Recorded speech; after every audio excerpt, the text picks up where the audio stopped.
all right. Welcome back again to the 808 After Show, where aspirations fuel the art. All right, we have today one of the hardest working women on the island. Her name is Diva J. How you doing, Diva? I'm doing fine. Good. Okay. How you doing? I'm doing good. I'm doing good. Blessed. Good. Okay, so where you originally from?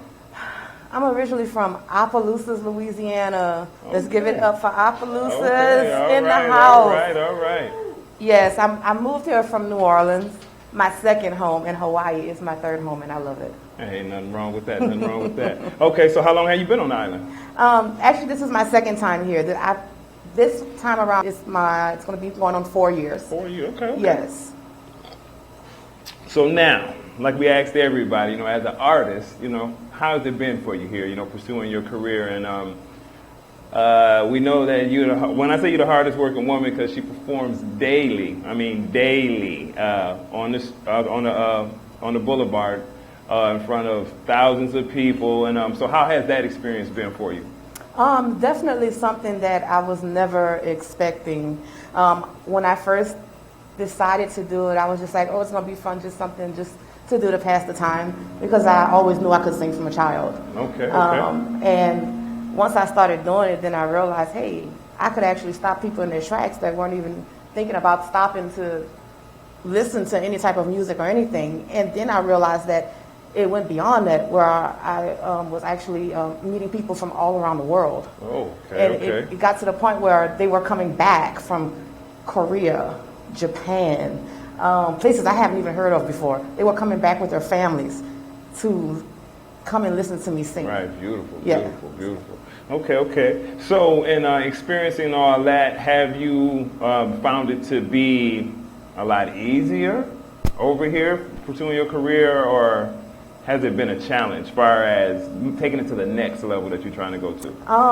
Well, I would say both of them go hand in hand. It's been a challenge as far as just being not from Hawaii, right, and trying to get your music out to an audience that has never seen you before. Right, you don't have any family here, no roots, nothing. And, you have to get yourself out there and let people know who you are in the best way that you can. So it's definitely been a challenge, especially being African American here. Okay. A lot of people, sometimes they don't know whether I'm African American or not.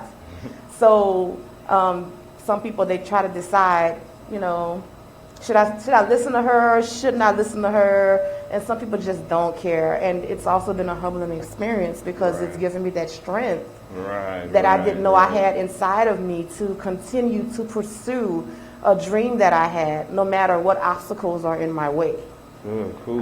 Yeah, but definitely it's been an experience. But then on the other hand, it's definitely been not a difficult experience, because I've been doing this since I was a child. I grew up in church. At what age was that when you first performed? First performed, I can actually tell you that was in church. Okay, I was about 5 years old, 5 or 6, I think it was, and there was a talent show at church, and my mom, she would hear me singing around the house with my brother and my sisters, but I'm pretty sure she didn't think it was anything. And I said, you know what, I want to be in that talent show. And she was like, sure? Yeah. And I went to the talent show, and to my surprise, I won. And that sparked something that here I am today, Right. All right, okay. So now, making the transformation, like you said, were there any stops in between here and, between home and Hawaii? Did you go anywhere else? Coming from New Orleans to here, no, it was just straight from New Orleans to here. Actually, one of the things before I actually started performing here because see, I started singing as a child, but then as I got older, you grow up and you realize, hey, you got bills. You got to pay your bills. Life got in the way. I had to start working. And I kind of lost sight of what my passion actually was. And it wasn't until I actually started shooting pool. Yes, Diva J does shoot pool. Yes. If you ever want to try me, Come on. Sounds like it's a challenge out there right now. I'm issuing that challenge. Okay, cool. Well, the bar I was in, one night I realized they were having karaoke. And I said, I'm going to go and try. And ever since that first time, people they were like, are you going to sing karaoke tonight? Are you going to sing? Are you going to sing? And I'm like, yeah. And, that started that bug again, that singing bug. And I'm like, okay, I still have it. People love it. And, moved to Hawaii, and here I am. Right. So when it was dark for you, when, it felt like, why am I doing this? It's like I might not be gaining any ground. What motivated you and pushed you to, keep going? Well, I can actually tell you one particular experience that always sticks with me. Even when, I'm at my highest, and sometimes I just get to that point where I'm like you said, why am I still doing this? There was this one particular time, I remember I was singing in Waikiki, and it was a particular song I'd never sung before, and something just told me to sing it. And I didn't notice anybody stop or paid attention or anything like that. But I continued on with the song, and I want to say maybe about a week later, I was in another part of town, and this guy that I had never seen before walked up to me, and he told me, he said, you're the lady that sings in Waikiki, and I want to tell you, you don't know who I am, I've never talked to you, but you saved my life. And I'm like, what are you talking about? Wow. And he says, you out there singing this one song, and I was actually going to go kill myself. Whoa. And I heard you singing this song from across the street. Ain't that something? And I stopped in my tracks. Wow. And I listened. And I listened to that song and the next one and the next one. Wow. And after that, I went home, and it made me think about what I was getting ready to do. That's amazing. Yes. Very amazing. Very amazing. So now, I know you've been recording for a while. So what you got hot right now? Yeah, I know you've been working. You got a new album you just released. So tell me how that's been going. Well, actually, it's not actually released yet. Oh, excuse me. I have a couple of songs on that are out. The singles are released. Yes. Okay, all right. So I have a couple of singles that are out. But the album, it's going to be a 16-track album. Okay. It's actually my second album. And I've put a lot of work into it. I put a lot of emotion, a lot of experiences that I have. So every song on that album, it's talking about something that I've gone through, whether it's a good experience, a bad experience, or just something fun. Right. Yes. You kind of seen that on the video. Yes. That's really cool, living out here in Hawaii, in this beautiful place. We all have grown, you know what I mean? And it's a beautiful thing. So where are you aiming this boat towards, your direction? Where do you see yourself in the next few years? Where would you like to be? Well, in the next few years, I would like to be maybe on a boat somewhere, enjoying the sunshine, just chilling. But actually, for real, in a couple of years, I'm thinking, I don't know, maybe on my fourth album or something like that, and maybe working with a lot of mainstream artists. But actually, last year I started a company, Diva J Entertainment. Okay. And I started that company because of my path that I took with music. And I didn't have anybody help me.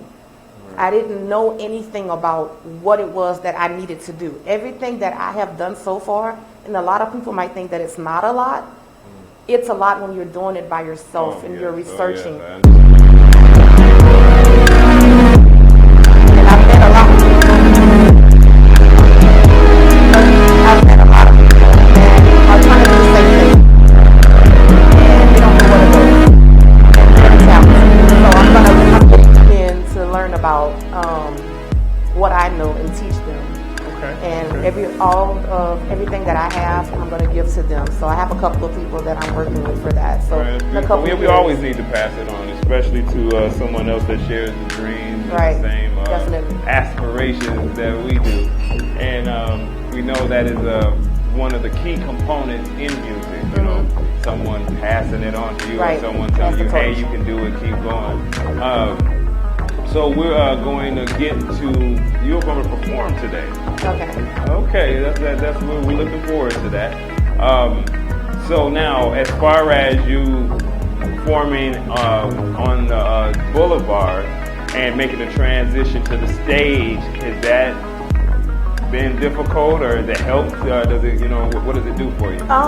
It's not difficult for me because I've been doing this since I was a kid. I was singing in church. I've been singing in talent shows. Right. I've always sung in front of people. Everybody that knows me knows that I've always done this. It's not something that I'm like. I would say every performer gets that little bit of nervousness when they first start, but it's not like, oh my God, I don't think I can do this. I'm going to be sweating like crazy. Right. So it's not hard for me to transition to it. I don't think. Cool. That's cool. That's awesome. And have you recorded any other genres of music? Like a lot of us had the gospel background. Did you do any gospel recording, or just mainly? Not yet. I do have one song. It's more like it doesn't have an actual objective, and I wrote it like that so that people can take that song in any direction that they want. It's called I'm in Love. Okay. And it's not speaking of a particular person or object. You can reference it as a religious song or a song about a loved one or an experience. Right. And that's how I want to take it there. Take my music, not just in that particular religious era, but you can use it for that. Okay. Mm-hmm. So now with everything going like it's going, like you said, the next plan is to keep going up, and going up. With the internet being new and different to us now, especially with us as a little bit older, with the saturation and everything that's going on there, what are you doing to kind of stick out to try to make sure that people are coming to you? Well, definitely my music. I feel that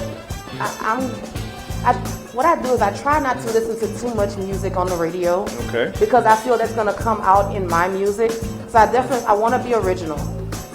So definitely if you listen to my music and my sound, it's different from a lot of stuff that's out there right now, but still kind of the same. At the same time, just basically, like I say, just keep it original and trying to keep up with all this stuff. There's so much that's coming out every day.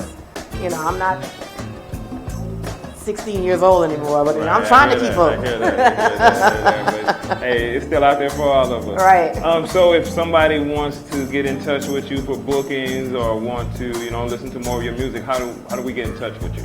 You can definitely contact me on Instagram, Diva J 504-808.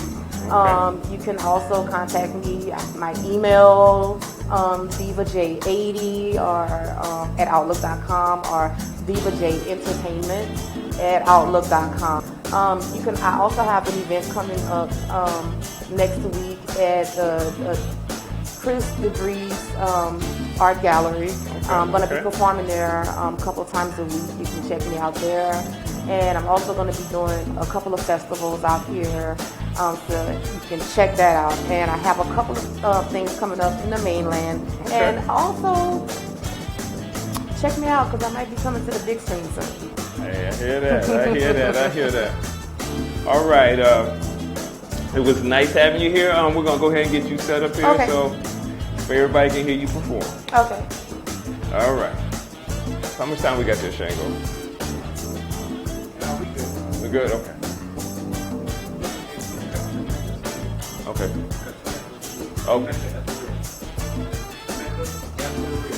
All right, we're going to go straight to Metha at the Reels video. She's a very, very talented artist. We'd like for you guys to tune in and kind of pay attention to her and look out for her. She's on her way up, really rolling hard right now.